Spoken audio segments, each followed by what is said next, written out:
میرا نام فہمیدہ کاشف ہے۔ میں شروع دن سے ہی بدقسمت اور ناکام رہی ہوں۔ میں پاکستان کے ان 1% بچوں میں سے ایک ہوں جن کو اپنے حقیقی ماں باپ کا نہیں پتہ ہوتا، اور ان 1% میں سے بھی 90% محبت کے نام پر کیے گئے گناہ کی نشانی ہوتے ہیں۔ شاید میں بھی ان 90% والوں میں سے ہوں گی، یا پھر شاید نہیں بھی۔ خیر، مجھے چودھری ریحان بخش نے ایک لاوارث بچوں کے ادارے سے اپنی بیگم سے اجازت کے بعد اس وقت گود لیا تھا جب ان کو یقین ہو گیا کہ ان کی بیگم ماں بننے کی صلاحیت نہیں ہے۔ اس وقت میں فقط چند ماہ کی تھی، اور میں نے جب ہوش سنبھالا تو مجھے چودھری ریحان بخش نے باپ والا پیار دیا، مگر پتہ نہیں کیوں مجھے لگتا کہ میری ماں کوثر بیگم مجھے اچھا نہیں سمجھتی۔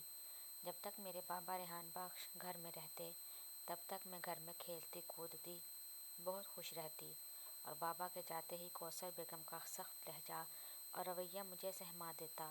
میں ایک کمرے میں دبک کر بیٹھ جاتی، اور اگر بابا سارا دن گھر نہ آتے تو میں سارا دن وہیں بیٹھی رہتی۔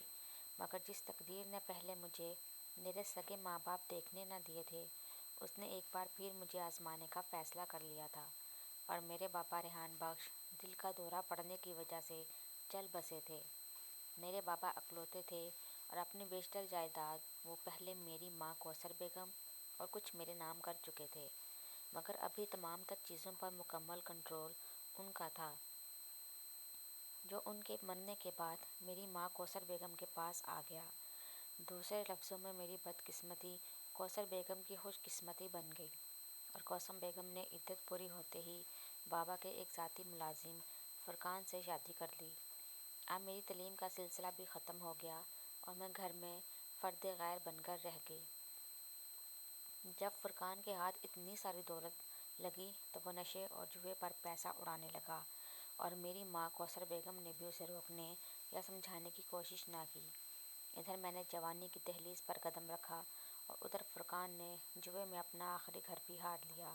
کوثر بیگم اب چاہ کر بھی فرقان کو باز نہ رکھ سکتی تھی، یہاں تک کہ ایک بار فرقان جوئے میں اپنی بیوی کوثر بیگم کو ہار گیا، اور تب کوثر بیگم نے میری بلی چڑھانے کا فیصلہ کیا، اور فرقان نے کوثر بیگم کی جگہ جواریوں کے سامنے مجھے پیش کر دیا۔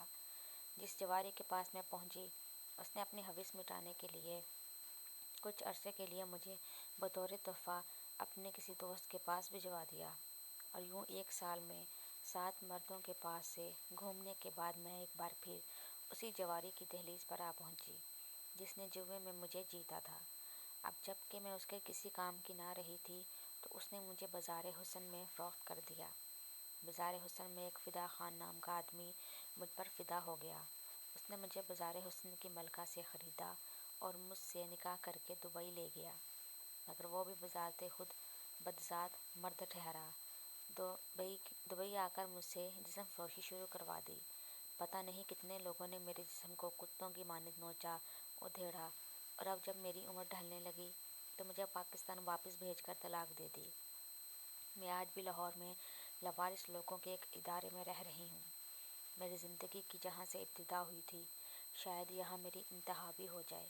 میرے پڑھنے والوں اور سمجھنے والوں سے ایک ہی التجا ہے، جب اللہ نے آپ لوگوں کو اختیار دیا ہے کہ آپ ایک کی بجائے 4 بیویاں رکھ سکتے ہیں، تو پھر کیوں مجبور اور لاچار لڑکیوں کے جسم خریدتے ہیں؟